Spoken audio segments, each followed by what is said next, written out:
Hello, hello, hello, storytellers, and hello, world. Welcome, welcome, welcome to the grandest online event, the Festival of Storytellers, Chapter 6. My name is Marviette A. Usher, lovingly called Lady Million Marviette, and we are currently live across all of our social media platforms. We ask that you share, share, share, and share. Also, don't forget to follow and like and subscribe to all of our social media channels. Today, we're super excited because today we're going to interview the author of the hour, the phenomenal woman behind the book that is featured in the Festival of Storytellers on this evening, entitled Generations of Good Food. Let's everyone welcome Miss Ellie Gaccetta to the stage. Hello, Miss Ellie. How are you? Hello, Lady Million. I'm dandy. How are you? I'm good. So I'm good. wonderful. It's quickly approaching evening and Saturday night, so let's have a good time. Yes, let's have a good time sharing your story with the world. I'd love to just introduce you briefly. Miss Eleanor Gaccetta is an accomplished author and caregiver known for her insightful writings on caregiving and family traditions. In terms of your professional background, Miss Ellie, you have your MBA from Regis University. You have over 40 years of experience in working in the state and local government roles, including positions as a legislative and policy analyst for the state of Colorado and the city and county of Broomfield. After leaving your government service, you worked as a private contractor Okay. until one day your life changed forever.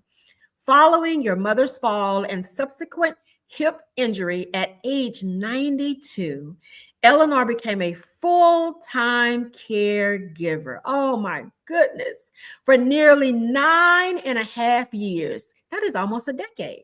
I was This 4 months shy. Four Four months months shy. shy Yes, four of a months shy. decade. Yes. This personal journey significantly influenced her writing, leading her to document her experiences as a caregiver, Yes. where she published once One Caregiver's Journey, sharing both her personal accounts and other areas of similar situations, excuse me. This work was rewarded with receiving the Best Book of Memoir Award. Yes, from the Pinnacle Book Achievement Awards. I am excited about that. That's a great honor. So tonight we're going to delve deeper into understanding how the One Caregiver's book produced the Generations of Food book, Yeah. which is a compilation of 200 Hmm. Italian recipes passed down throughout your family. Now, you know, I want to talk about that part. I absolutely love Italy. Love, love, love Italy. So, 200 Italian recipes. Oh, yes, Well, we they're not all Italian recipes. have. What Okay. they are is 200 of my mother's favorite recipes, Your mom's but favorite they're recipe. predominantly Italian. She was a wonderful baker and a Okay. marvelous cook. Oh, okay. So, we'll have to talk about that a little bit later because I'm a baker. Okay, I bake and okay, I like to I'll bake tell from you. scratch. So, we got to talk about that. So, let's get started, Ellie. Before we dive into all of that, I would love for you to just describe yourself to our audience. Those closest to you, how would they describe Miss Ellie? Those closest to me are predominantly family and Uh-huh. a few really good friends. But I think my legacy is going to be just that I was kind. Mm-hmm. I'm good. I'm always there. I believe that if you make a promise, you keep it. Yes, woman of your word. I believe you a woman of my word. Thank you. If you make a promise, you keep it. And I love to have fun. I love to dance. I love to cook. I love to bake. Um, and I'm kind of a workout junkie. Oh, really? Okay. Well, I guess we'd have to be if you're baking all of these recipes from your mom, too. Yes, Yes. I yes. would like to add in you are a woman of patience Patience of Job. because, Patience of yes, Job. When you yes, caregive for someone for there you 10 go. years, you There develop you the go. patience of Job. And That's I am patient. Yes, yes. No patience. You cannot caregive for that many years and not have patience. Yes. All Yes. right. So Yes. let's transition over into our engaging discussion with a couple questions that we have for you on Okay. tonight. All right. Okay. Let's dive right in. So our first question, Ellie, deals with your inspiration for the cookbook. All right. So, what Mhm. motivated you to compile generations of good food? All right. And can you share the story behind how this book came to be? Because I know this book was birthed from your caregiving book. It Okay. was. It was. Especially in relation to your mother and your family's culinary traditions. Yes. Yes. Yes. Um, when my mother passed, after my mother passed away, um, I was cleaning out the pantry. Mm, I was gonna paint it. I did paint okay. it. I eventually painted it, put it that Uh-huh. way. But it was short. It was about 5, 6 months after she died. We were having a miserable winter. She died in May, and before Christmas, I found all of her cookbooks in the pantry, and I hauled them all to the dining room table Oh. and sat down and started looking through them and thinking, oh my gosh, remember when we ate this? Oh my gosh. I remember when she and my aunt used to fight over who made the best chiffon cake Hmm. and who really found the recipe for the chocolate cake and who really found this and then um, sat some more and thought how much money my cousin and I spent when the two of them would get together because they would bake. They never got together without making a mess. And I would be eminently wealthy if I had a fraction of the money that I spent on eggs and butter and flour. Uh-huh. Trust Uh-huh. me. But I from that I took a pen and a paper and I started writing out some of her favorite recipes. Came up with the 200, and I Hmm. had them printed at Office Depot. And I had Really? 20 copies printed and put in a binder. Um, and I gave them to my nieces and my great Mhm. nieces and some of the very closest of her nieces. Um, and people kept saying, well, make some more. And I said, no, I'm only going to make these 20. And then during the pandemic, Reader's Magnet actually called and said, do you have a book that can be published? We're Mhm. trying to figure out where the bugs are in the publishing system now that people are working remote, and we're just needing to shore this up. And so during the pandemic, then for the next 6 months, I sat at my computer. And what I say is, while all of my neighbors were complaining that the cleaning lady wasn't coming, or that they couldn't do their crafting because they couldn't go Right? buy what they needed. I mean, it was just one complaint after the other. Uh-huh. And I'm sitting at my computer upstairs, and being locked up was not an issue at all for me because I'd been locked up for 10 years. So Mhm, I didn't. mhm, mhm. You weren't missing anything. No, no, I wasn't you're right. I wasn't missing anything. But what I did from there was, um, I was asked to tie my recipes back to my caregiving. I was Mm. asked to tie my recipes back to my mother. Mhm. And so almost all of the recipes in the book have a story associated with them. And it's how we bring people to the table. Right. And I can remember who I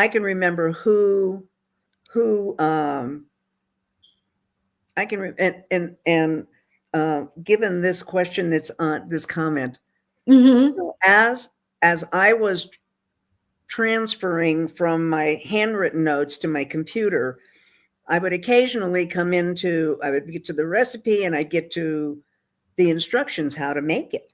Mhm. And it might say, add the garlic. And I'd Mm. say, well, there's no garlic in the list. And that happened right at the beginning.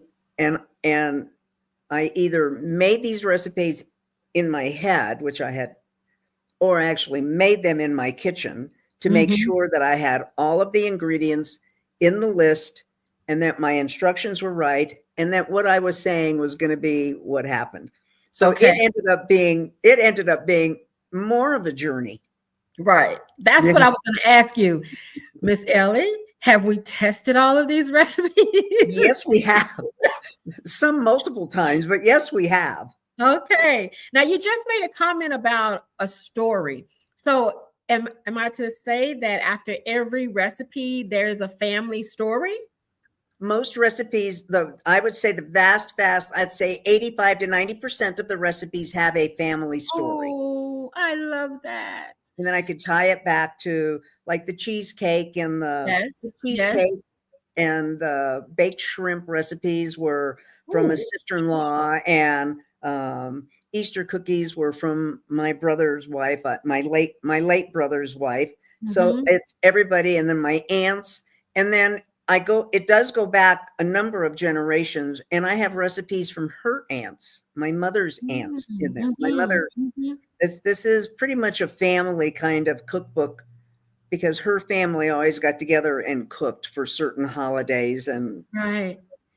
Talk about leaving your imprint on the world, not just the world, but you're leaving an amazing legacy and imprint for your family. I'm just thinking about your younger nieces, generation to generation, as young as they are, they're able to sit down and really read and get an understanding of what it must have been like for you all to be around the table doing these recipes and baking this food and cooking this food. So it just gives them a really good insight and look into what my family was really like. Because yes, families change. The dynamics being around the table now, all of yes, that has changed. So I'm so tremendously, glad to have that. So I tremendously. cannot wait to get my book. I cannot wait And to get my mother would hold what she called cooking classes Yes.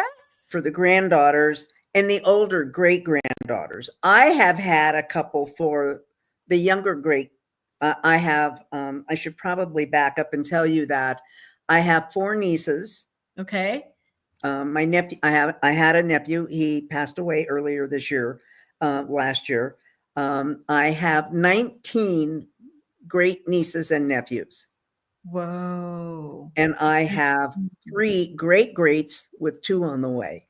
Ooh. Twins. So how does We have that twins on the way. So all of twins? these kids have all of these. Yeah, we're having twins in July, I think, in the summer. Mhm. All of these kids, all of these girls, and the boys. Some of the boys enjoy cooking as well, and so all of these girls have come to this house, or my first house, Mhm. and Nana has taught everybody how to bake. But you lose it, because then they start talking to each other and they start laughing and they start having fun. And then it just turns into a party, and Nana's trying to teach everybody how to bake, and they are working, but I don't know if they're listening a lot, but they do bake. I will tell you Right. that my nieces do know how to bake. And if they still want to make something, they will call and They say, can. "Can I come over and bake?" Right, right. And I think the important thing with this generation is to at least make sure you have the skill set to know how to do it, right? In this Yes. world of door dashing, but just to make sure that they at least have the skills. So your book spans 6 generations of Hmm. recipes, all right? So Hmm. how do you think these family recipes reflect the cultural heritage of your Italian background? Oh my And gosh. what role do they play in keeping the family tradition alive? Well, for example, there's a recipe in there called caponata, which is Okay. which is um, essentially an eggplant. It's an Mm, eggplant relish. And the story behind it is, it's of course the summer. It's the end of summer when the eggplants are ready, and it is a recipe that takes 2 days mhm. to make, Mm, because there's so much work involved in it. And it has celery, it has capers, it has olives, it's in a tomato broth, it has vinegar, it has, I mean, it has some sugar, and then it has eggplants. mm. Now, that's the good news. The bad news is that the recipe makes 52 pints because you can it. Okay. I was not Okay. expecting that. I didn't think so. I It was makes expecting that. 52 pints because they used to make it as a family. Ah. They Okay. used to my grandmother used to be the driving force for those 2 days. And Mm-hmm. she'd hustle the men around in the same way that she'd hustle all of us women around. Mm-hmm. And I lived on a farm, and we had a stove. We had a wood burning stove in the garage, and the men manned that stove. And my Mm-hmm. grandmother, believe it or not, they used to make a pit in the side yard, Mm-hmm. and they'd put wood and charcoal and bricks, and then they'd put a grate, and she had an enormous pan, Mm-hmm. and she would cook. She'd sit out there and fry all of them eggplants, and they'd be diced, and the women would be cutting them up and dicing them, and the men would be in the garage working with the celery that was in the oven baking, and they had tables set up, and it was in the house, out the house, in the garage, in the backyard, and she just muscled and hustled everybody along. She was Whoa. she was she was a driving force. She was a driving force. Those Uh-huh. are some amazing memories. Was your mother here in the States? Oh yeah, she You was were she was still right here? here. She lived with me. After Okay. my dad died, we were Mhm. still on the farm. Mhm. My father died. It will be 40 years next month. Mhm. And I was young. I stayed with her. Mhm. Um, it was a lot. I would not have wanted to live alone in all that property. Right. And then I bought my first house, and she just moved with me. And Okay. she was vibrant. My Uh, mother was vibrant. She was independent. She was vibrant. She drove all over. She did her own thing. She cooked. Um, the grand the my nieces would bring the first batch of great grands to see Nana after school, and she'd cook, and she'd make sure that they had. Um, I mean, once she even peeled and cooked 10 or 12 potatoes and French fried them all, so they'd have French fries for their snack after school. that's the best French fry. My mom does that to this day. To this day. My mother will refuse to purchase frozen fries. She peels her fries to this day. Oh my goodness. So And among nearly 200 recipes in your book, okay, mhm, mhm. let's think back. Is there a particular dish that holds a special memory for you? I always say it's pasta with peas and hamburger, but I will tell Hmm. you, there are a lot of them. And this week with the Festival of Storytellers, I've had so many different recipes come to mind, and so many different things. But pasta with the peas and hamburger was a dish that you could make to feed three, or to feed. We never fed three. We only started feeding two when it was just she and I. Uh-huh. But it was a dish that was served at Fourth of July. It was served at Christmas gatherings. It was just one of those dishes that you could make. You could make in a dish, a big bowl of. You could put it on the table, and it wasn't one of the things in the summertime that had to be iced, and you had to put it away, and somebody's going to get sick. And they would Oh just leave it wow. out, and people would just keep going back and back and back, to get more So until. it's not a chilled pasta or a warm Oh pasta? no, it starts out warm. Okay. All It right. starts out warm. The sauce is just a red sauce with Mm. we started putting sausage, and you make a meatball mixture, Okay. Okay. and you make a meatball mixture, and then you fry that up, and then you make your tomato sauce with with Okay. with obviously the garlic and the olive oil. Right. You Right. start it out, Uh-huh. and you make your tomato sauce, and just when it's about done, you add your fresh peas. Okay. I was And going then to you ask you serve what that was the over, and sauce. then you serve that over. They used to make it shells, because then the peas would fall into the shells.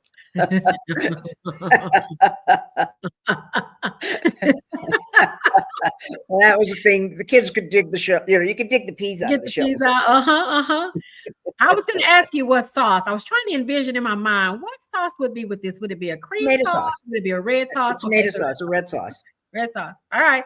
I'm going to have to try that one. So I have a 17-year-old and I need things in large quantities so he can just keep eating and keep eating and keep eating. And is it a If particular it's a pasta? male, they don't have an end to I their know, road. right? I know. Is there a particular pasta? Can you choose either one? The pasta. Any kind, you can choose any kind of pasta. I mean, I have made it with I have not made it with homemade pasta, but I have Okay. made it with the little bow ties, or you can just Yes. you Bow could tie. you Okay. can make it with pretty much anything. But they used to always love the small or medium shells because they would just hold more sauce, Right. Absolutely. and you got to But slather it with Romano cheese yes, you cannot have any pasta dish without a without lot of cheese. cheese. That makes the dish. So Yes. you emphasize that your cookbook is suitable for both a novice cook, Oh, right, and absolutely. seasoned chef. So what advice would you give someone who feels intimidated by cooking but wants to try your recipes out? Well, I actually get this question from my nieces, Mm, because their kids want to cook. They want to make okay. something out of Nana's cookbook. Uh-huh. And I always tell them, to make the banana bread. Banana bread. The banana bread is my mother's sister's banana bread, and easy recipe. It never Mm-hmm. fails. Mm-hmm. And it's a nice way to teach kids how to measure ingredients, and how to do things a little differently. Okay. The boys, of course, like the Oreo balls, and there Oh, is nothing that's any easier than the Oreo balls, because all it is crushed up Oreos and cream cheese, and you roll them in balls, and you roll them in sprinkles, come and on, then Ellie. you put them in the refrigerator and put them out on a plate for Christmas Eve, and they pop them they just pop them in like they're marbles. Oh my. Simple. There's some super simple recipes. Yes. So I'm excited to receive your book to try various recipes because I host things and I attend events. And sometimes we're always bringing in some type of dish and they're always excited. My friends are always excited to see what am I bringing. So, honey, some Oreo balls. You got lots of choices, sister. You got lots of I have choices. recipes for days, right? Oh my goodness. And if you leave your address with QR backstage, I'll send you a book. I'll send you Okay. a cookbook. Okay. Oh my goodness. I am That's loving my it. Okay. pleasure. My So pleasure. let's shift a little bit and Okay. talk about the pandemic, okay? The impact of the pandemic. So you mentioned that the pandemic played a role in your writing process, all right? So shed some light on how the caregiving has dramatically changed, how caregiving dramatically changed with social media, right? And in the pandemic. How did this time influence your approach to cooking and sharing your food with others? Well, the pandemic changed caregiving dramatically. The Okay. the the pandemic changed caregiving, because once people knew that there was going to be a lockdown, Okay. they they took their loved ones out of assisted living, Mm, and many people took their loved ones out of assisted living and brought them home. Most of them were um, Gen Xers and millennials. They weren't boomers at all, but they were mhm. boomers were probably some of the people going. But all of a sudden, we were locked up, and families are faced with learning how to be a caregiver for an Right. elderly adult, um, Mhm. how to keep their own job, how to do Mhm. their own job remotely, and they probably had kids who were trying to go to school Go to school. remotely. Right.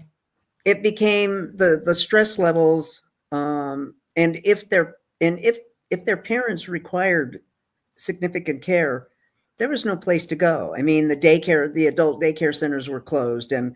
and nobody was handing out information.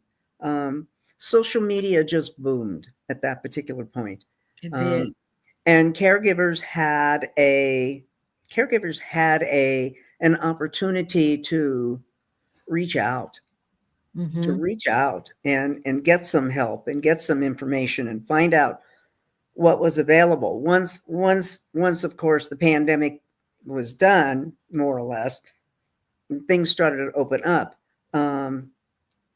People learned to use these resources. And in many cases, because of the high cost of senior living facilities, that we still have multi-generational families living together. But and I would assume that as is the case, as time goes on, the elderly people have required more care. Right. And those caring for them have learned a lot more. I mean, that my life changed in the blink of an eye. Yeah, it did. But to have had that level of socialization and have it all stop, and then have to figure out, how am I going to make a paycheck? How am I going to help these kids continue to learn? And how am I going to take care of this other situation? Right. That was a whole nother level of stress. And Yes. the pandemic itself was a very isolated time. And so, in thinking about that isolation, Miss Ellie, I'd love for you to just share briefly some hope to other caregivers who may be experiencing despair, and how you reintegrated back into society after being in isolation for nearly a decade, as we just stated, shy 4 months. So what will you say to a caregiver who could be listening to you today? There's always, let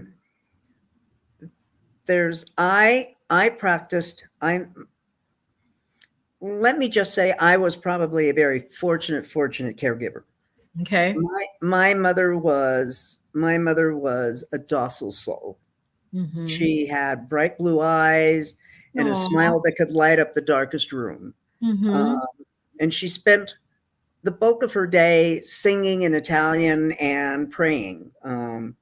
Oh, good. And she would mix and match prayers, and that's a whole different story. That's a chapter in my book. But okay. And I would often wonder, Lord, how are you keeping track of this? But I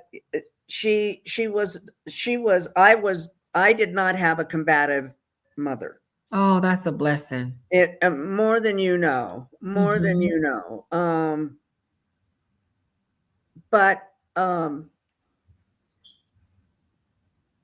you assume this responsibility.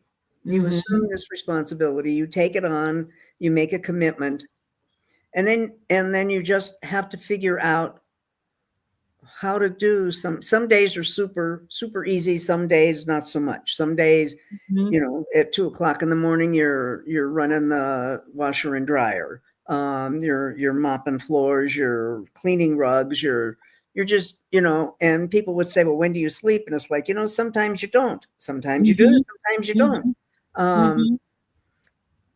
And the hope comes from the fact that this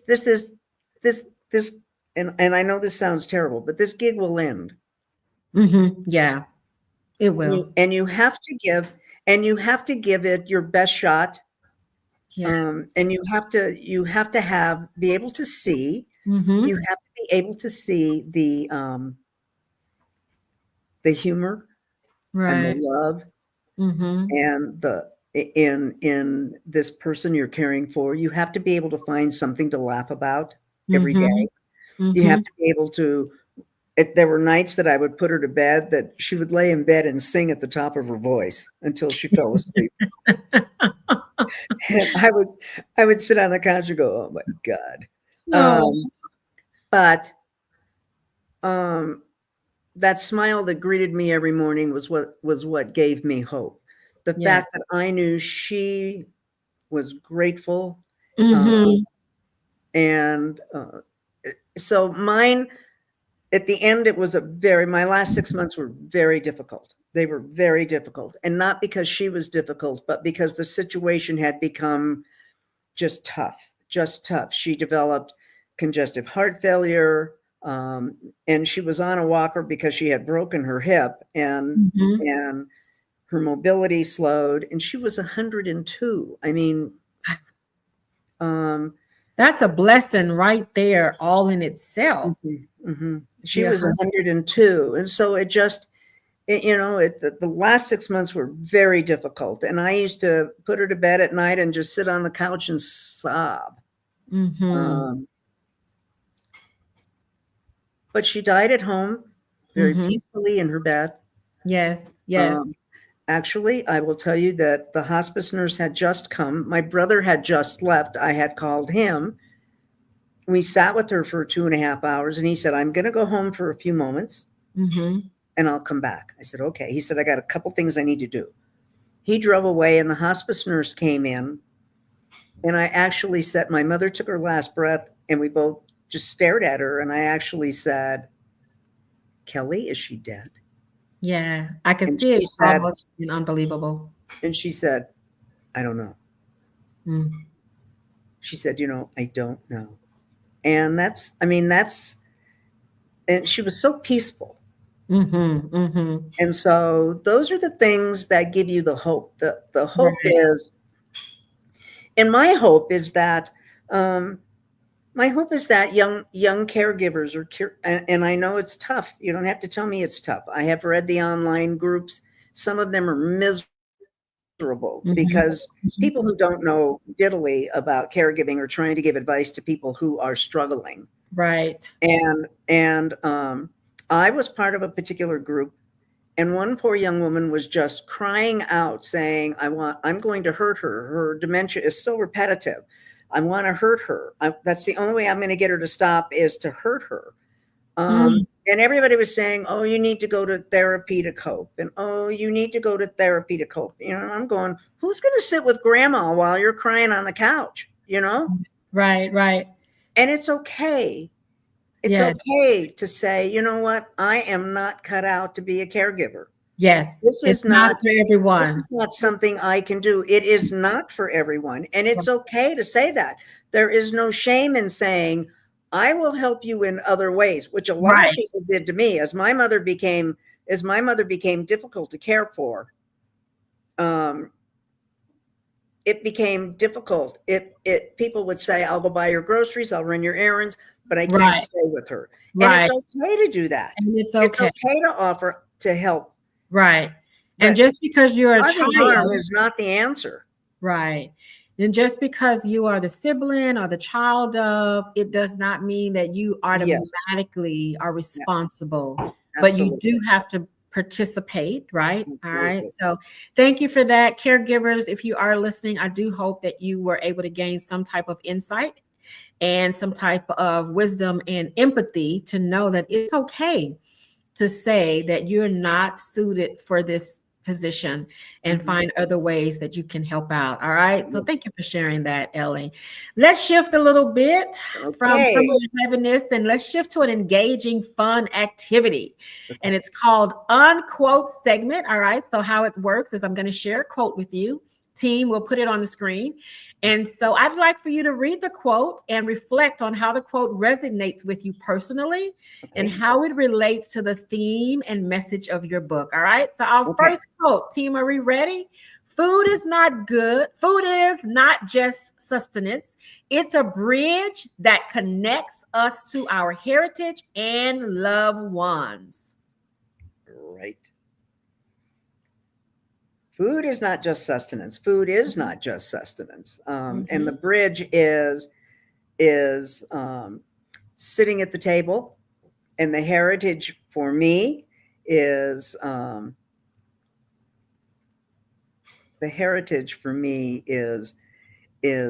of the different recipes, all of the different ingredients. I grew up on a farm. We lived with vegetables. Everything that we ate came out of the field. We had fresh vegetables, and so whenever one of the women in the family died, the homily, including my mother's, included, there isn't a vegetable in the garden that can't be cooked with olive oil and garlic.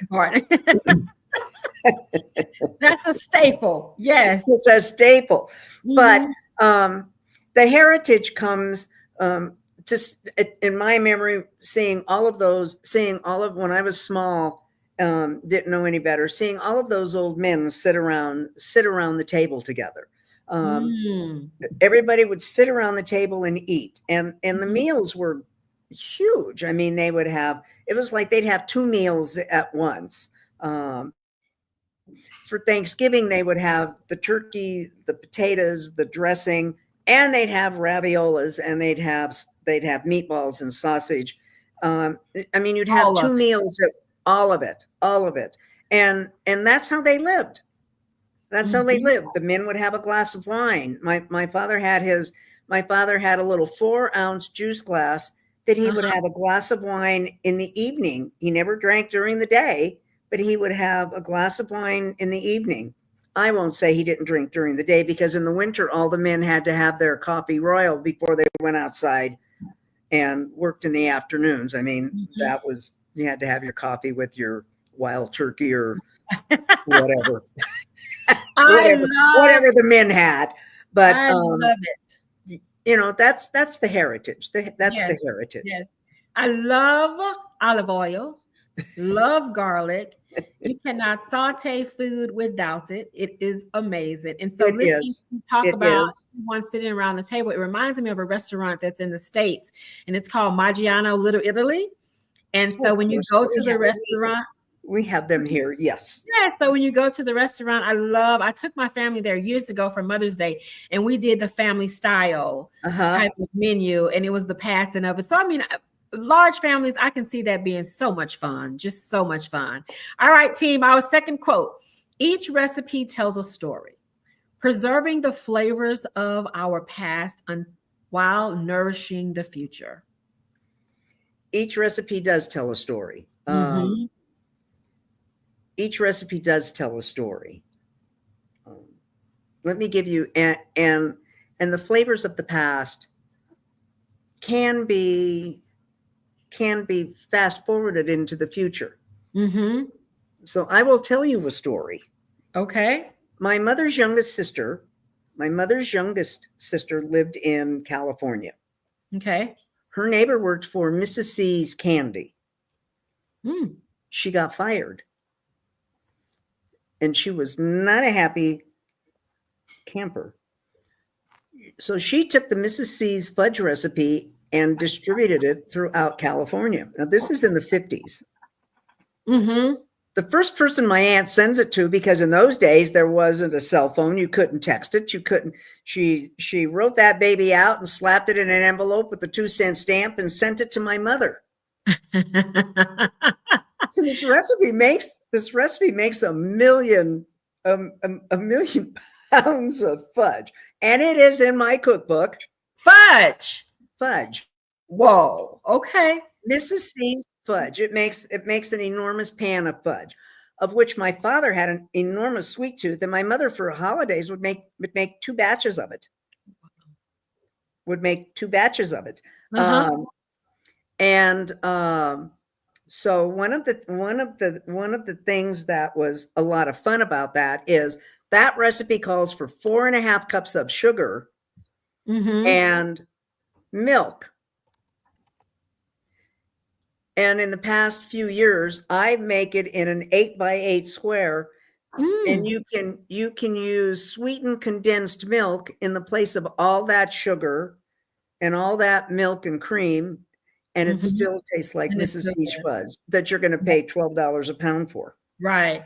And sweet condensed milk is good. So good. Indeed. I use that in German chocolate cake. So that is so good. All right. Yes, Yes. yes, German yes, chocolate cake, right? yes, All right. We yes. have time for one more quotes and then we will take a commercial break. All right. So Okay, okay. cooking together is a celebration of love, laughter, and the joy of sharing life's moments. It is. It is. And it doesn't matter whether you're cooking with your family or whether you're cooking with your friends, whether you're having a family barbecue or whether you're having a holiday dinner, or Mhm. even if you're just having lunch and you're having a sandwich and some soup or whatever. Um, being in the kitchen is just special. And for me, it's my happy place. Your happy place. My kitchen is my happy place. Has been since I took care of my mother, because I made 3 meals a day for her. And we always had visitors that she had to have cakes and pies and cookies. And sometimes I get stuck making dinner. Sometimes I'd really have to cook. But it's a happy place. And you learn in the connections, the family, the friendships that flourish in a kitchen are special. Even if one person just gets the dishes out of the cupboard and sets the table. Right. They're still in the kitchen. I have a dear friend that sits by the breakfast bar, and I will sit in there and cook. And then as soon as everything is ready to put on the table, she hops off and she sets the table. She puts all the dishes on the table, and then we sit and eat. Oh my goodness. I have absolutely thoroughly enjoyed hearing you share about your family, the recipes, your mom, all of that. And so we're going to take a quick commercial break. All right. Okay. And when we come back, listeners, we will engage in another activity. And so for those tuning in, stay tuned. We'll be right back.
Your book.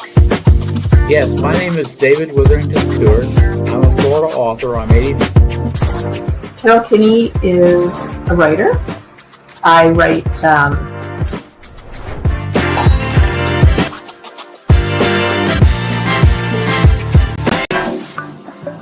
very intimate Reader's Magnet author we have here, Alan Karen Rennie.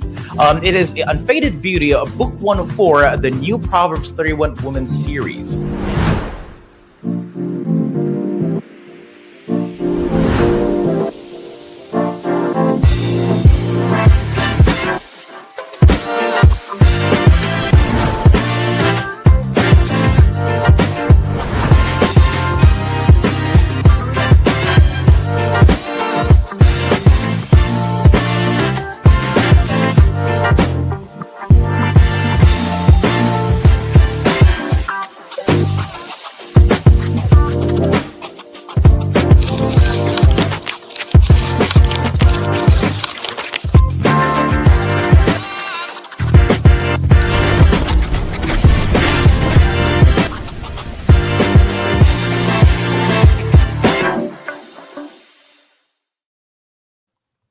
Well, all right. Welcome back, everyone, to the Festival of Storytellers Season 6. And so, Ellie, as I mentioned to you before, we do have one more fun segment, and it's called our picture segment. Okay. Works pretty much the same way. However, a picture is about to appear on the screen, and instead of a quote, you will tell us how this picture resonates with you. All right. Our first picture, team. And what's the title of this picture? Culinary Heritage. Culinary heritage. Well, that culinary heritage is, I think every culture has a culinary heritage. The Germans make their spatzel, and the French have all of that cooking with all their creams. And you have, I'm sure you have a ton of cultural dishes from your background, Marbiette. But I think cultural, we need to embrace our cultural heritage. Too often in this world, it's put away. It's put away. And I love it when cross cultures get together. I have a good friend who is Spanish, and she makes the most, in my cookbook actually has, I was part of a family for a long time. They called me their sixth daughter. And I was friends with all 5 of their girls, and we did stuff forever. And they would come to my house and I would go to theirs. But her enchilada recipe and her green chili recipe, their mother's, is in my cookbook. Nice. She would make enchiladas, and the mother was of Italian descent. The father was not. And he was the Mexican in the family, and the Mexican food that she could put on that table would just knock your socks off. But she, in the process, forgot how to make certain Italian foods. And so then she would call my mother up and say, how do you do this or this? And my mother would say, oh, we're having that Sunday. I'll just make some and the girls can bring it home to you. Oh, how nice. It's nourishing relationships, but culture is very important. And I would hope that the young people, the Gen Zers and the millennials, I would hope that they're embracing their culture. We seem to have gotten away from some of it. Right. Yes. TikTok doesn't embrace culture, but they need to embrace their culture. Right. But see, it has to come from family members still living that value culture like you do, and that you're being very intentional about making sure it's being passed down. Yes. And it's documented, and you're being very intentional in passing it down. Okay, team, next picture. And what's the title on this one, Marbiette? So this one is also sharing your culture, but let's talk a little bit more about nurturing some of the relationships, because this is a relationship that's being built here too. So when I see this, I see my grandmother. My mother's mother lived with us in the summer and helped on the farm. My mother and father worked the farm, and my grandma would stay in the house. So that is me at about 9 years old. She put a bench on the side of the table and taught me how to make pasta. Yes. And she taught me how to make pasta. And those people did everything the long way, today's standards, the hard way. But my cousins and I all learned to cook from her. Yes. And she was a phenomenal cook. She didn't bake much. My mother was the baker. But she was an unbelievable cook. And she taught us all how to bake. But today, if I make pasta, I make it in the food processor and cut it with my KitchenAid attachment. Roll it and cut it with my KitchenAid. And there I've saved about an hour and a half of time. Right. Grandma used to take. Right. It was so funny. I remember when I was young, my mother it was a rule, the cornbread for our meals had to be made from scratch. And so, it's all it had to be made from scratch. She didn't have it any other way. My mother cooks everything from scratch. And so I remember was saying as I was a young adult, when I get married, the first thing I'm doing is I am buying some Jiffy. And my husband doesn't know it, but he is getting Jiffy. I am not making this cornbread. I'm just going to put some milk and an egg in it and call it good. Right? And it was so funny because when I got married, little did I know he loved Jiffy. So then it became really interesting and exciting to me for me to show him that I knew how to make it from scratch. So yes, they do everything the long way, but I appreciate that because now there are things I know how to cook and there are things I know how to bake. All right. All right, let's move on. Our third picture, and this one is accessible cooking. Well, of course, there's no ricotta empanada that I'm aware of. But I could share with you, I'll share with you that my mother used to make, my late father and my late brother my oldest brother was much older than me. Mm-hmm. And so when I was young, my mother would make a chocolate cake every week for my dad and my brother to bring to work. My brother was out of high school and he went to work. And on Sunday, if we had company, she would make a chocolate cake and serve it with cake and coffee. And then during the week, she'd have to bake another cake for the guys to bring to work. And everybody used to say to me, I hope you know how to make that chocolate cake. I hope you have the recipe for that chocolate cake. And I didn't. And after she died, I kept saying, I don't have any idea where this recipe is. I mean, when I got her recipes, that was one of the first things I looked for. I'll find it.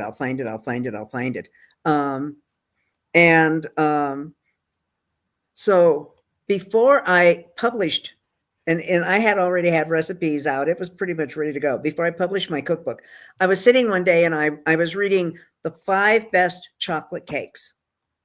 And one of them is the cake on the back of the Hershey's. Yes. Yes, it is. Mm-hmm. You know, that's where the German chocolate cake recipe is too.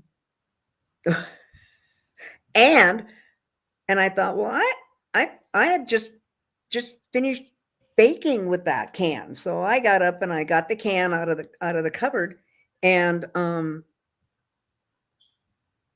there was her frosting recipe was what I saw. Ooh. Because I have made her frosting forever. And lo and behold, there was the chocolate cake. So then it all became very crystal clear. She would take the cocoa out of the cupboard. She'd make the cake from the recipe on, and she put the cocoa back away. And she didn't. And that was the recipe she followed, which what was on the back of that can.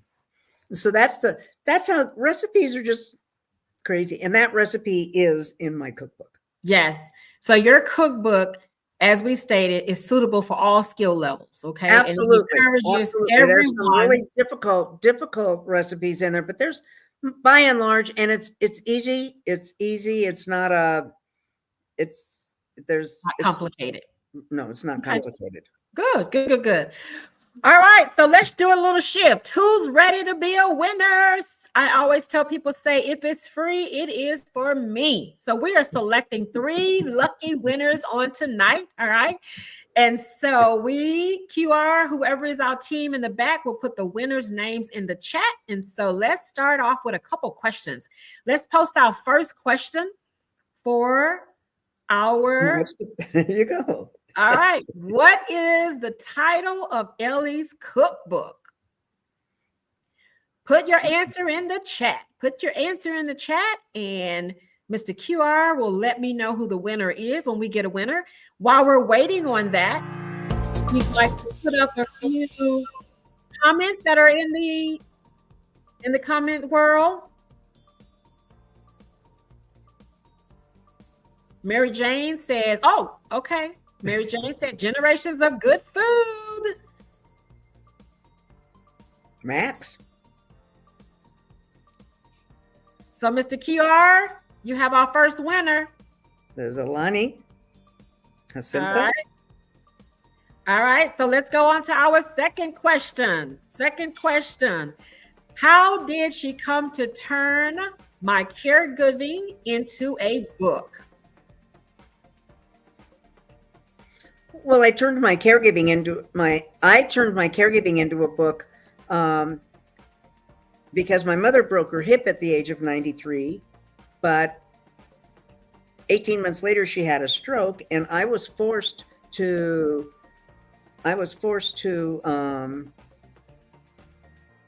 really forced to. I was so stressed. I didn't know how I was going to take care of her after that. I was so stressed. Yes. I started journaling. Right. And I continued to journal. And at one point I said, everything that I'm doing will help someone else. Right. And so I just continued to journal. Okay. And then it eventually turned into, I went back and filled in some pieces of it to bring the story full circle, like my father and my brother that had passed away. And that was it. Okay. All right. So another question for the audience. All right. How did Miss Ellie reintegrate back into the world after 10 years? And this is to give away our second free book. So those tuning in, if you've been listening to her carefully share her story, what did she say? And how did she reintegrate back into the world after 10 years? So do you want me to answer that, or are we going to wait for a story? No, this is for the the giveaway. Big. Yeah, your free book. This is the giveaway. Do we have anyone? What is the title? Let's shift to another question. What is the title of your caregiving book? Listeners, did you hear the title of the caregiving book?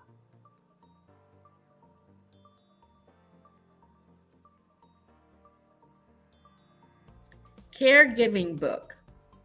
Oh, Max. Don't forget, Max, look on the crawling on the bottom. It's there. It's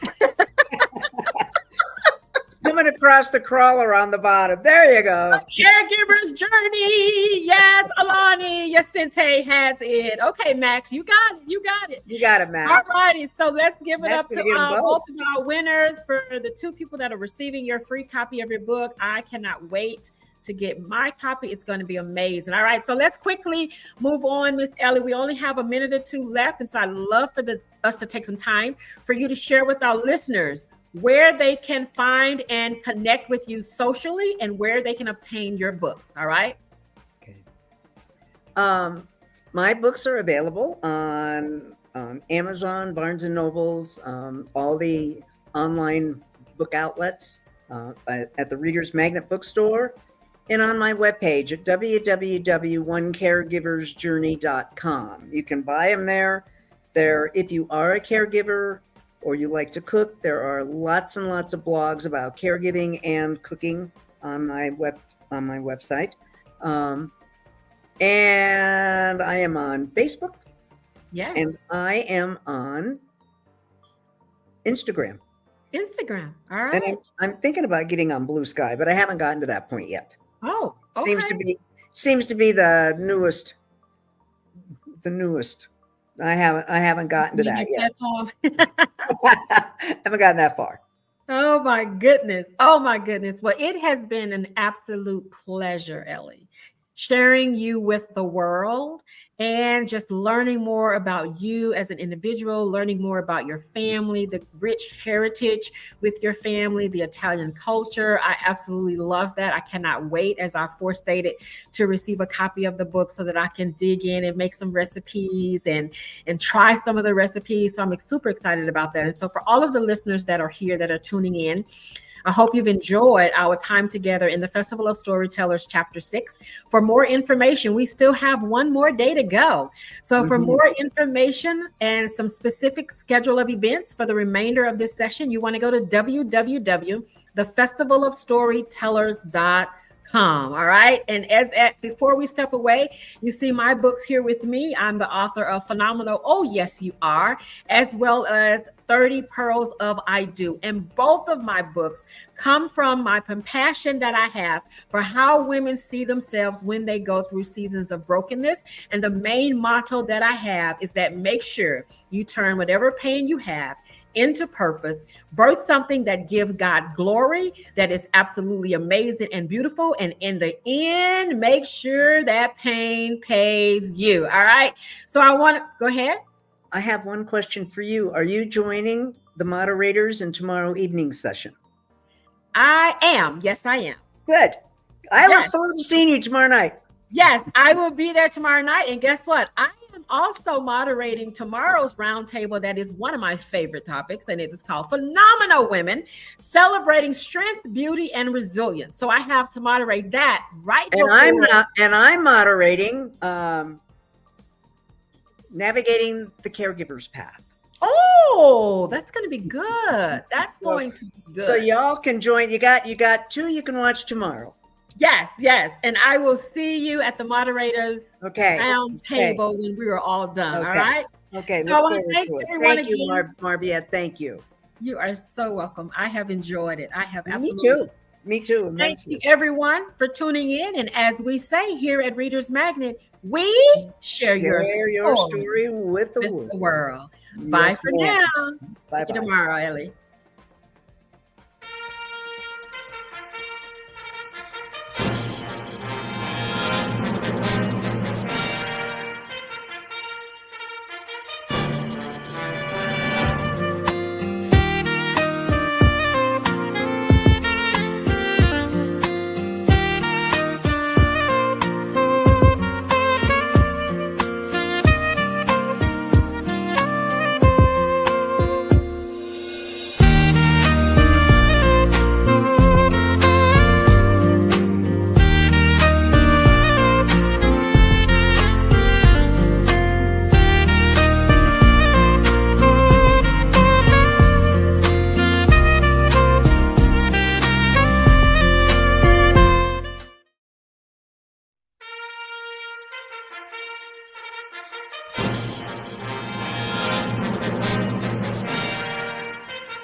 Yes, my name is David Witherington Stewart.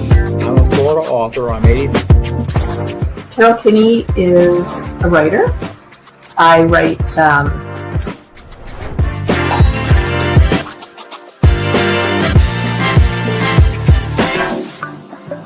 Our very intimate Reader's Magnet author we have here, Karen Rennie. It is Unfaded Beauty, book 1 of 4, the new Proverbs 31 Women series.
Tell us about your book.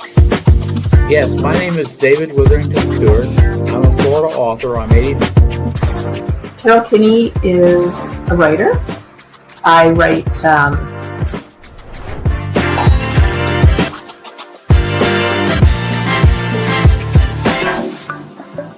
very intimate Reader's Magnet author we have here, Karen Rennie.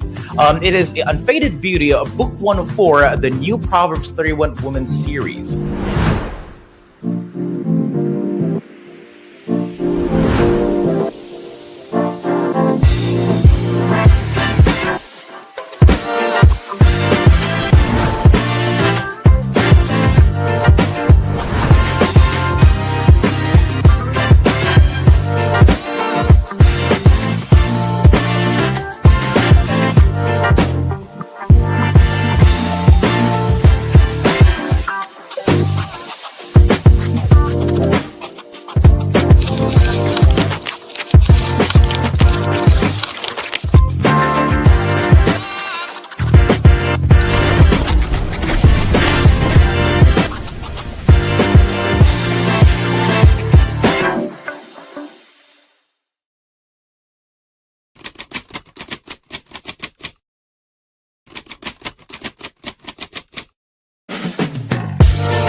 Tell us about your book. Yes, my name is David Witherington Stewart. I'm a Florida author. I'm 80. Carol Kinney is a writer. I write Our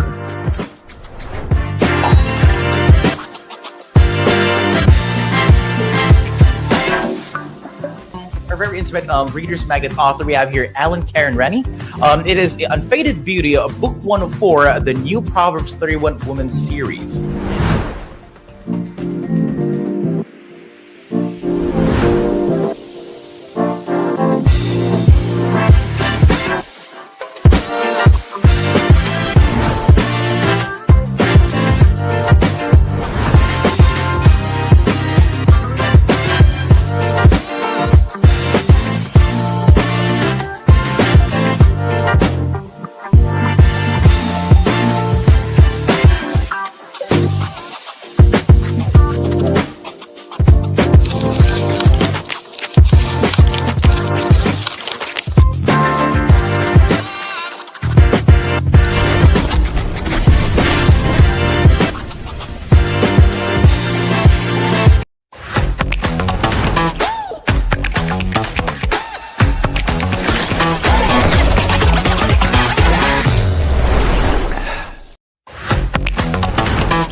Tell us about your book. Yes, my name is David Witherington Stewart. I'm a Florida author. I'm 80. Carol Kinney is a writer. I write Our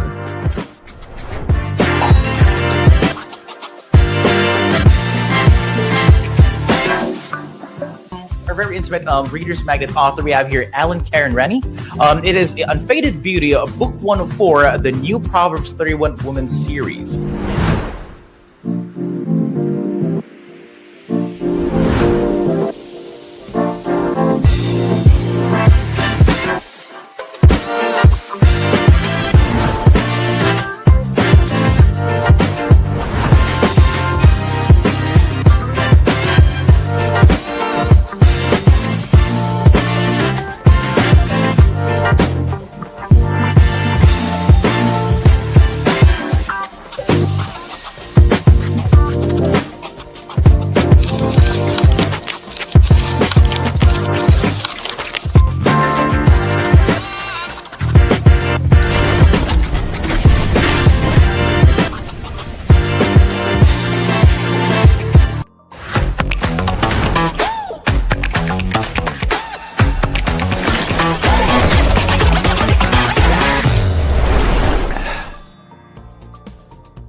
Papa, wait lang.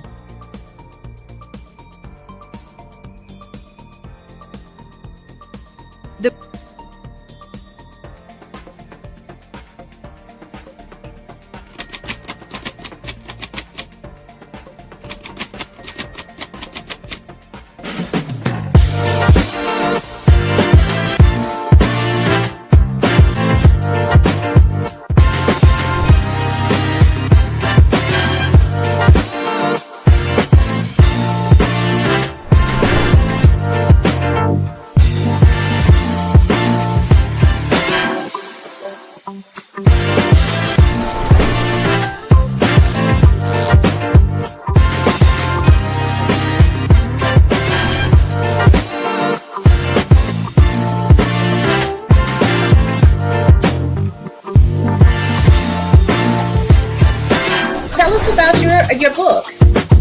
Yes, my name is David Witherington Stewart. I'm a Florida author. I'm 80.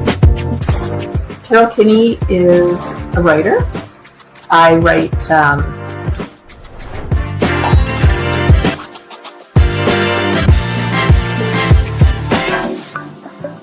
very intimate Reader's Magnet author we have here, Karen Rennie.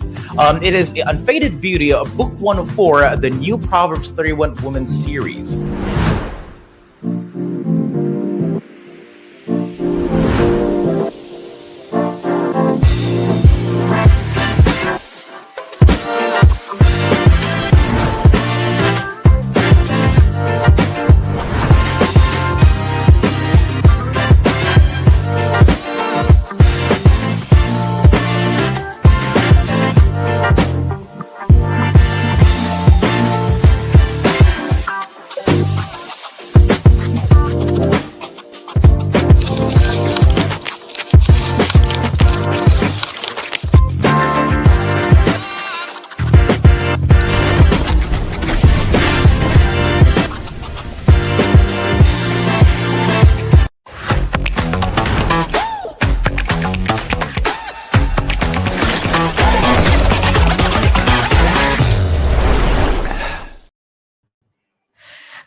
authors, book lovers, and storytellers. Welcome to another session here in Reader's Magnet's Book Shout Out. I'm still your host here, Revan, and today I am going to feature the last batch for today's book shout out. Oh, and this book should definitely be in your reading list. So, just a quick recap: our first roundtable session today was called Cuentos y Voces, celebrating Latinx literature and authors, moderated by Andrea Peponakis. She was joined by Yarini Beltran, Amir Khan, Bea Duran Whiteman, and Dora Prezibile. We also had a session called Darkness to Light, a journey of redemption and healing, moderated by our own Bobby McLaren. She was joined by Dr. Susan Aurelia Gittleson, Hauchi Kilburn, Lindsay Willis, Katina Blassingame, and Mary Venable Vaughn. This session was deemed one of the most engaging in the Festival of Storytellers Chapter 6. And you heard that right? Yes, one of the most engaging, because we still have a lot of engaging sessions here. And one of them was actually a session a while ago called Turning Trials into Triumphs, Empowerment and Resilience, hosted by Carmen Davenport, who was joined by authors Jim Madden, Katina Blassingame, Nolan Harkness, Marva Avon, David Block, Dr. Lindsay Willis, and Dr. Gary O'Birick. And we also had to feature authors in Author of the Hour, starting with Joe Ellen Capps Lane, who wrote Laughter at Dawn. We have Catherine Shelby Hale, the author of Stories by Grammy Girl, and we just had an insightful session with Eleanor Gaccetta, author of Generations of Good Food. Special mention to Jo Ellen Capps Lane and her book Laughter at Dawn today. We just actually received reviews for her book. 4 stars from San Diego Review and a perfect 5-star review from Seattle Review. And also special mention to the author Thomas Sheets, who also received a 4-star rating from both San Diego Review and Seattle Review for his book Reclaiming a Christian Moral Compass. So congratulations to our very own authors Jo Ellen Capps Lane and Thomas Fitcha Sheets for the raving reviews from the respected book review bodies. So for the authors out there, if you want your books reviewed by the book reviewing buddies, you can join us in Reader's Magnet. You can go to readers.com and check out the services that we offer, and you can publish with us. Just join us, be our featured author. And by the way, let us start checking out the books that we are going to shout out now. So this is our book shout out. First up, we have Trisha Ray's Whispered Wonders, Tales That Dance in Shadows. That's actually a very interesting title right there. Whispered Wonders, Tales That Dance in Shadows. I wonder what this book is about. So what are the tales that dance in the shadows? So this book is available on Amazon and Barnes & Noble. Again, this is written by Trisha Ray, and the title of the book is Whispered Wonders, Tales That Dance in the Shadows. This is the book cover. You can check this out on Amazon and Barnes & Noble. Next up, we have Brownell Landrum. Brownell Landrum, and his book is called We Meet Again, an epic reincarnation mystery about a famous couple reunited today to change the world. So again, that's Brownell Landrum's We Meet Again, an epic reincarnation mystery about a famous couple reunited today to change the world. This is the book cover. If you really love stories about reincarnation or a mystery or couples that are actually reuniting in different timelines because they have reincarnated to a different body, or maybe to their new selves. I don't really know what this book is about, but if you want to know more about this, you can go to Amazon and Barnes & Noble and search for We Meet Again by Brownell Landrum. Next, we have a couple of books here from Maximilian Sam. And the first one on the list is The PR Mystery, Demystifying the DNA of Public Relations. So if you want to know more about public relations and how it works, I believe Maximilian Sam is actually breaking down PR or public relations in general. So if you want to know more about this book, go to Amazon on Barnes & Noble and look for Maximilian Sam. You can actually check out all these other books and also this book, The PR Mystery, Demystifying the DNA of Public Relations. This is the book cover right here. You can use this as a reference. Next book from Maximilian Sam is called A Stray Dog's Life. So as you can see, the title says it all, but I don't know if it's the title. The title said it all already. It's A Stray Dog's Life. So is it about a stray dog? The life of a stray dog. Yeah, maybe it's a children's book or maybe it's a metaphor. I haven't really read this book yet, but I will check this out on Amazon and Barnes & Noble because I am intrigued by the title as well. So that's Maximilian Sam. The title is It's a Stray Dog's Life. Third book from Maximilian Sam is Stories from a Stray, a series of short stories from the original Stray. So the original Stray was the book a while ago. It's A Stray Dog's Life. And this is a compilation of short stories. So it's a series of short stories from the original Stray. The title of the book is Stories from a Stray by Maximilian Sam. You can check this out on Amazon and Barnes & Noble. This is the book cover. You can use this as your reference. You can screenshot me right now and have this as a reference later if you're looking for the book. Next up, last book from Maximilian Sam is called It's a Stray Dog's Life 2. So this is part 2 of It's a Stray Dog's Life. So It's a Stray Dog's Life 2. Welcome back to the world of stray dogs. Ooh, the title is giving me intrigue. So maybe the stray dog has a life already. Was it adopted and then it became stray again from the title itself? I don't really know. I have to go check it on Amazon. The book title is It's a Stray Dog's Life 2. Welcome back to the world of the stray dogs by Maximilian Sam. Again, available on Barnes & Noble and Amazon. And this is the book cover. And by the way, for those viewers who are also authors and just wanting to check out the virtual book fair, you can join the Festival of Storytellers. Tomorrow is the last day. You can still join us in our roundtable session. You can still be with us as a featured author in Author of the Hour. So you can go to www.thefestivalofstorytellers.com and join as an author or a fair goer. So you can come here as a fair goer and enjoy, just discover books, discover authors, discover friends. The registration there is for free. So I have a comment here from James Reed. Wow, what an impressive lineup of books. I agree, James. I am actually having a list myself right now because I'm going to put this in the card and I will read these books. And we have from Hirolyn. Hi, Revan. Oh, hi, Hirolyn. Hi there. And by the way, you can check us out on readersmagnet.com to learn more information about all of the events. And if you want to join us in our future events, feature your books with us at the London Book Fair, which will happen at the Olympia London on March 11 to 13, 2025.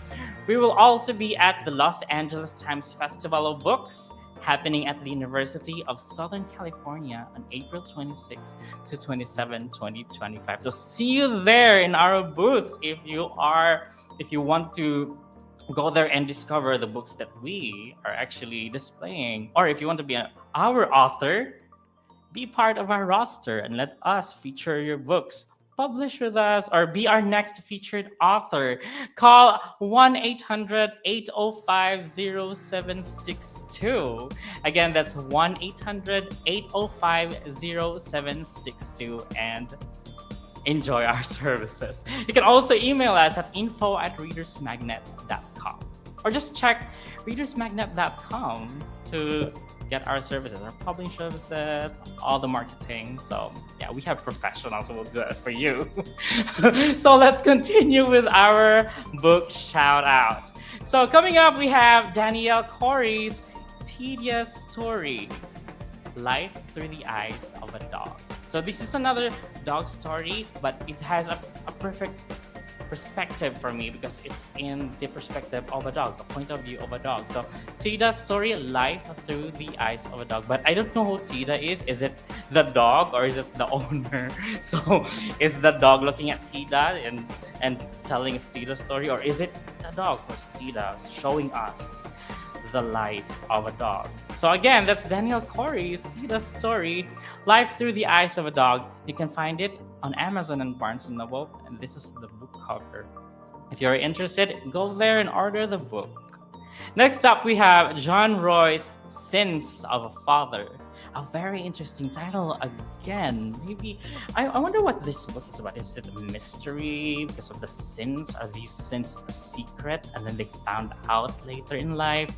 Or maybe it was already there in the public and they're just showering or drenching into all of the sins. I don't know, but I will check this out.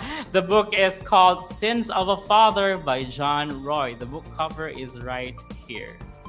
Next up, we have the Shayla Walker's Staying the Course, a story about trauma, healing, and finding a voice in the middle of silence. Once again, that's the Shayla Walker's Staying the Course, a story about trauma, healing, and finding a voice in the middle of silence. So if you're a person who actually wants to know more about trauma or is experiencing the darkness of this heavy demon or this invisible demon, the only way to get out of the darkness is to actually get the guidance from the people who actually have experienced it and got out of the tunnel already. So you can get the advice from the Shayla Walker's Staying the Course, a story about trauma, healing, and finding a voice in the middle of silence. You can get the book now on Amazon and Barnes & Noble. This is the book cover for your reference. Next up, we have Martin Lockman's All Quiet in the Milky Way, Ray M. Holler's Adventures, Volume 1. So basically, this is a series, the Ray M. Holler's Adventure. So based on the title, it's about space, and because it's Milky Way, but I don't really know. There are the authors that I've actually met here on the Festival of Storytellers are actually have a unique perspective. They are very talented. They actually sometimes put me in this other way, finding a different world from what I've expected. So if you want to know more about Martin Lockman's All Quiet in the Milky Way, Ray M. Holler's Adventures, Volume 1, check that out on Amazon right now or Barnes & Noble, and just know the story. What is the adventure about? Because I will do that too. I will check this book out. Next up, we have Sheldon Crocker's Keep on Walking, a transformative and inspirational story. Another self-help book that maybe helped me through in walking through the different paths of life. So if you want to know more about this book, this is Keep on Walking, a transformative and inspirational journey by Sheldon Crocker.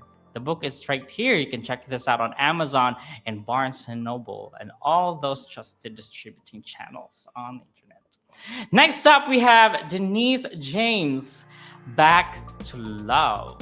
So I guess this is a love story. The book cover is actually really good. I love that. Look at that. Look at the aesthetic of this book, Back to Love by Denise James. I'm also going to try and find it on Amazon and Barnes & Noble, just like you would. So again, that's Denise James, Back to Love. Next up, we have Nicholas Ramis, The Depression Letter, What to Say When You Need to Feel Heard. So this is a self-help book as well. So tackling about depression. So this is a depression letter. So if you want to know more about this, because I haven't read this book yet, this is by Nicholas Ramis, The Depression Letter, What to Say When You Need to Feel Heard. So that is our list for today's book shout out. But there will be list for tomorrow as well, so you might want to check that out. So stay tuned. So have you chosen a book that you like for today? So what's your favorite on the list? Do you have a favorite? So also, guys, when available, you can actually order these books in paperback, hardcover, or Kindle. And I have a question.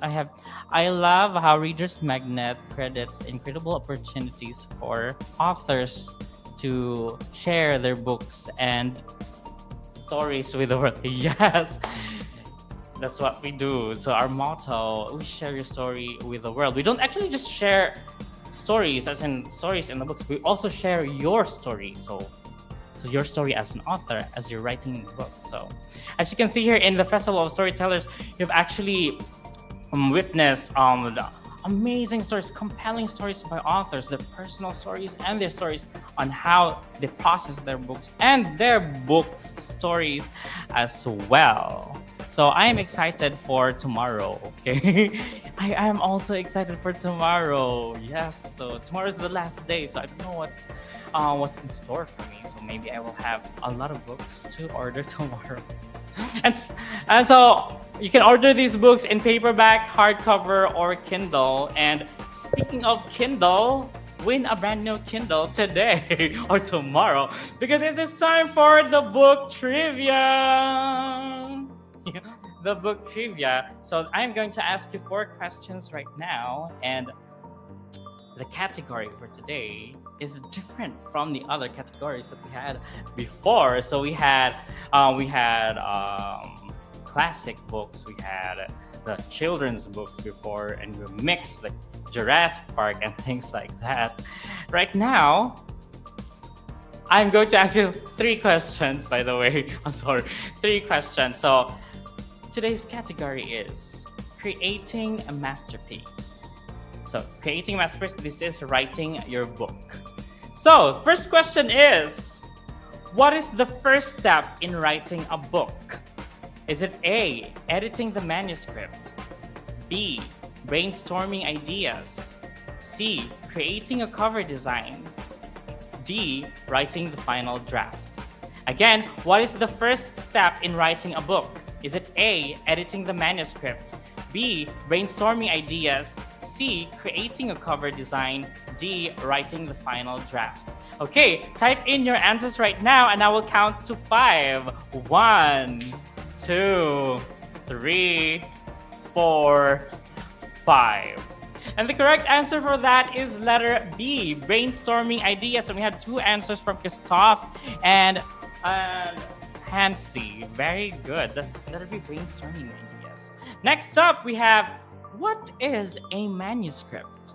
What is a manuscript? Is it A, a published book? Letter B, the first draft of a book? Letter C, the final edited version of a book?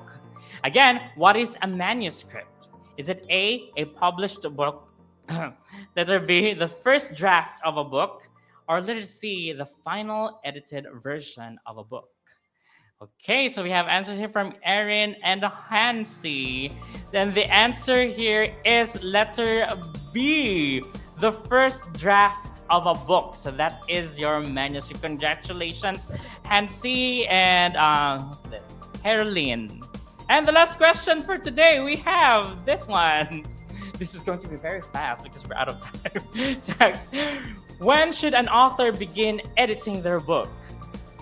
So when should an author begin editing their book? Is it A, finishing the first draft? Is it B, before writing the first draft? Is it C, while writing the first draft? Or D, only after the book is published? So when should an author begin editing their book? A, after finishing the first draft, B, before writing the first draft, and C, while writing the first draft, or D, only after the book is published.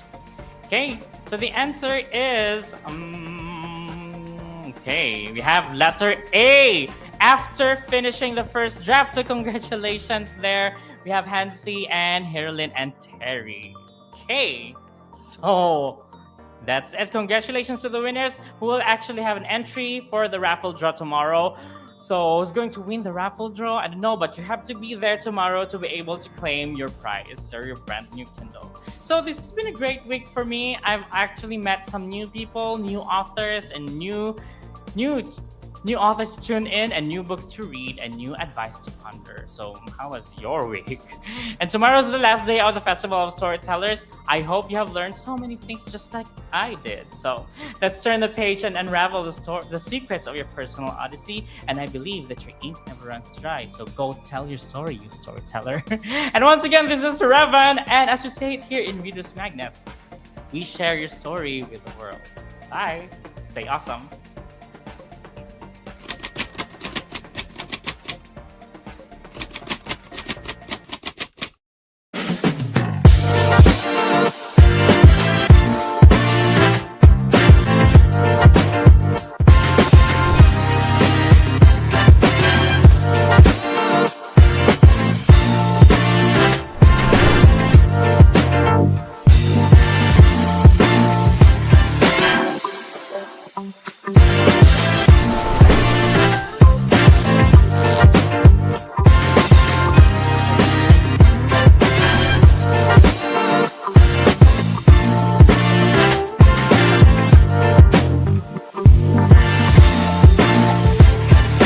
Tell us about your book.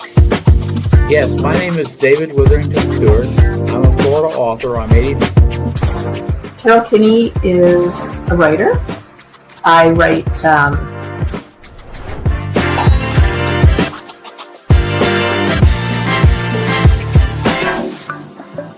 very intimate Reader's Magnet author we have here, Karen Rennie. It is Unfaded Beauty, book 1 of 4, the new Proverbs 31 Women series.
Tell us about your book.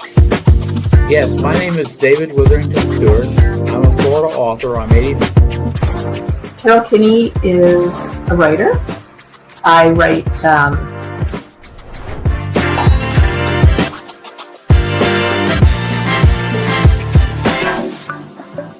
very intimate Reader's Magnet author we have here, Karen Rennie. It is Unfaded Beauty, book 1 of 4, the new Proverbs 31 Women series.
Yes, my name is David Witherington Stewart.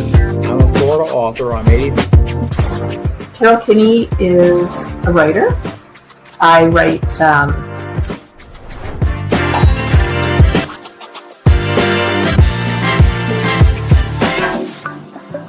very intimate Reader's Magnet author we have here, Alan Karen Rennie. It is Unfaded Beauty, book 1 of 4, the new Proverbs 31 Women series.